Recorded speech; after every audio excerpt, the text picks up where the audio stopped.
வணக்கம். பெரியார் காலம் தொடங்கி இன்றைக்கு சின்னவர் காலம் வரைக்கும் சமூக நீதிக்கு ஒரு பிரச்சனைனா அந்த இடத்துல திராவிட கழகங்களும் திமுகவும் குறிப்பாக திமுகவும் அந்த இடத்துல கண்டிப்பாக இருக்கும். அந்த இடத்துல பிரச்சனையாளர்களா திமுக இருக்குதா இல்லை பிரச்சனைக்கு தீர்வா திமுக இருக்குதா அப்படிங்கிறத உங்களுடைய எண்ண ஓட்டத்துக்கே நான் விட்டுறேன். ஆனால் என்னை பொறுத்த வரைக்கும் திமுக சமூக நீதிக்கு ஒரு பிரச்சனை வரும்போதெல்லாம் அந்த இடத்துல சமூக நீதி காப்பாளர்களாக அந்த இடத்துல இருக்கும் அப்படிங்கிறத என்னுடைய பார்வை. நான் எதனால் அப்படி சொல்றேன்னா, கடந்த சில தினங்களுக்கு முன்பு அண்ணன் சாட்டை துரைமுருகன் கைது செய்யப்பட்ட விஷயம் நம்ம எல்லாருக்கும் தெரிஞ்சிருக்கும். கூடவே அவருடைய கைதை தொடர்ந்து ஒரு பாடலும் இந்திய லெவலில் ட்விட்டரில் ட்ரெண்ட் ஆகிருக்கும். ஐயா கலைஞரை குறித்த பாடல். அந்த பாடலை பல ஆண்டுகளுக்கு முன்பாகவே அதிமுக தன்னுடைய தேர்தல் பரப்புரை மேடைகளில் பயன்படுத்த பாடல் அது. அந்த பாடல் வரக்கூடிய ஒரு வார்த்தை ஒரு குறிப்பிட்ட சாதியினரை மையப்படுத்துவதாக இருக்குது, ஒரு குறிப்பிட்ட சாதி மக்களை இழிவுபடுத்துவதாக இருக்குது. அப்படிங்கிற அடிப்படையில் அவர் மேலே வழக்கு பதிவு செய்து அவரை கைது பண்ணி கடைசியில் நீதிமன்றம் அவரை விடுதலை செய்திருக்கும். இந்த சூழலை தமிழ்நாடு ஆதிதிராவிடர் மற்றும் பழங்குடிய மாநில ஆணையம் நம்ம தமிழக அரசுக்கு ஒரு பரிந்துரையை வச்சிருக்காங்க. அது என்ன பரிந்துரை அப்படின்னு பார்த்தாச்சுன்னா, அந்த பாடலில் வரக்கூடிய சண்டாளர் அப்படிங்கிற ஒரு வார்த்தை பட்டியலின மக்களை குறிக்கக்கூடிய வார்த்தை, அது பட்டியலின ஜாதியை குறிக்கக்கூடிய வார்த்தை. அந்த வார்த்தையை பயன்படுத்துவதால் பட்டியலின மக்களை இழிவுபடுத்துவதாக இருக்குது. அந்த சண்டாளன் அப்படிங்கிற வார்த்தையை பொது வெளிகளிலோ பொது மேடைகளிலோ அரசியல் நிகழ்வுகளிலோ இல்லைன்னா திரைப்படங்களில் காமெடியாகவோ பயன்படுத்தக்கூடாது. அப்படி பயன்படுத்தினா அவர்கள் மீது வன்கொடுமை தடுப்பு சட்டம் பாயணும் அப்படிங்கிற மாதிரி அரசுக்கு இந்த மாநில ஆதிதிராவிடர் மற்றும் பழங்குடிய மாநில ஆணையம் ஒரு பரிந்துரையை வச்சிருக்காங்க.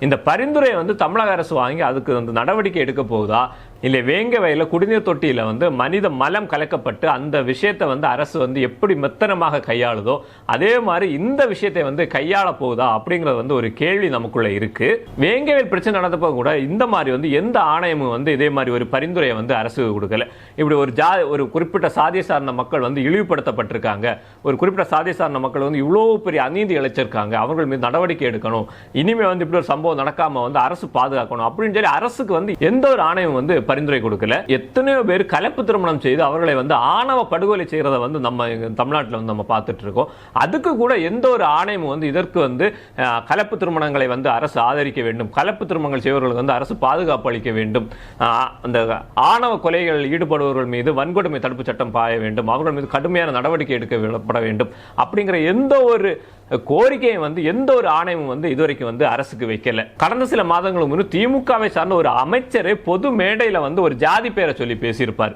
அப்போ கூட எந்த ஒரு ஆணையமும் அந்த அமைச்சர் மேல நடவடிக்கை எடுக்கணும், அமைச்சர் இப்படி பொது வெளியில ஜாதி பேரை பயன்படுத்தி பேசக்கூடாது, இது அந்த ஜாதியினர் இழிவுபடுத்துவதாக இருக்கு, அந்த ஜாதியின மக்களை மனக்கசப்பை ஏற்படுத்துவதாக இருக்கு அப்படின்னு சொல்லிட்டு எந்த ஒரு ஆணையமும் அங்க பேசல. இப்படி தமிழ்நாட்டில் நடக்கக்கூடிய எத்தனையோ பிரச்சனைகளுக்கு, எத்தனையோ ஜாதி சார்ந்த பிரச்சனைகளுக்கு, எத்தனையோ ஜாதிய வன்கொடுமைகளுக்கு, எத்தனையோ ஜாதிய கொலைகளுக்கு வாய்மூடி இருந்த ஆணையம் இப்போ இந்த பிரச்சனைக்கு வாய் திறந்து இந்த வார்த்தையை பயன்படுத்துவதன் மீது நடவடிக்கை எடுக்கப்பட வேண்டும் அப்படின்னு ஒரு பரிந்துரை அரசுக்கு வைக்குதுன்னா, ஐயா கலைஞர் முத்தமிழ் அறிஞர், உலக தமிழர்களுக்கு எல்லாம் தலைவராக இருக்கக்கூடிய ஐயா கலைஞர் அவர்களை இந்த ஜாதியுடன் குறிப்பிட்டு பேசுவது அவர்களுக்கு மன வருத்தத்தை ஏற்படுத்துதா, இல்லை உண்மையாவே அந்த வார்த்தை அந்த ஜாதியினரை இழிவுபடுத்துவதாக, இல்லைன்னா அந்த ஜாதியின மக்களுடைய ஒரு வெறுப்பை ஏற்படுத்துவதாக இருக்குதா அப்படிங்கிற ஒரு கேள்வி நமக்குள்ள வருது. சண்டாளர் அப்படிங்கிற வார்த்தை அந்த ஜாதியின மக்களை இழிவுபடுத்துவதாக இருந்தால், அந்த குறிப்பிட்ட பகுதி மக்களை இழிவுபடுத்துவதாக இருந்தால் நம்ம கண்டிப்பா கண்டனம் தெரிவிச்சுதான் ஆகணும். நானும் என்னுடைய கண்டனங்களை இந்த வீடியோ மூலமா தெரிவிச்சு. ஆனா இந்த பாடல் இத்தனை ஆண்டுகள் ஆகுது, இத்தனை ஆண்டுகள் ஆகியும் வாய்மூடி இருந்த ஆணையம் இப்போது வாய் திறந்து அரசுக்கு பரிந்துரை செய்வதற்கு காரணம் என்ன? அதிமுக தமிழ்நாட்டில் பல முறை ஆளுங்கட்சியா இருந்திருக்காங்க. பாடலை எழுதியது அதிமுகவை சார்ந்தவர்களாம், வெளியிட்டது அதிமுகவை சார்ந்தவர்கள் தான். உண்மையாகவே அந்த வார்த்தை அந்த ஜாதியின மக்களை இழிவுபடுத்துவதாக இருந்திருந்தால், இழிவுபடுத்துகிறது அப்படின்னு சொல்லி அந்த ஆணையத்துக்கு தெரிந்திருந்தால், அன்றே அந்த பாடலை வெளியிட்ட போதே அதிமுக எத்தனை முறையோ ஆளுங்கட்சியாக அங்க இருந்திருக்கு. அந்த பாடலுக்கு தடை விதித்திருக்க வேண்டும், இல்லைன்னா அந்த வார்த்தையாவது மாற்ற வேண்டும் என்று அதிமுகவுக்கு இவர்கள் கோரிக்கை வைத்திருக்க வேண்டும். ஆனால் இதுவரைக்கும் அதிமுகவுக்கு எந்த ஒரு கோரிக்கையும் வைக்காமல், இந்த பாடலை வெளியிட்டவர்கள் மீது, பாடியவர்கள் மீது எந்த ஒரு நடவடிக்கை எடுக்காமல், இப்போது நாம் தமிழர் கட்சியினர் மேடைகளில் இந்த பாடலை எடுத்து பாடிய பிறகு உடனடியாக இது ஜாதியினரை, இந்த குறிப்பிட்ட ஜாதியினர் இழிவுபடுத்துவதாக இருக்கு அப்படின்னு சொல்லி தூக்கிட்டு வர்றது எதை காட்டுதுன்னா, சாட்டை துரைமுருகனை தெரியாம கைது பண்ணிட்டாங்க. அவரை கைது பண்ணதும் இந்த பாடல் இந்திய அளவில் வந்து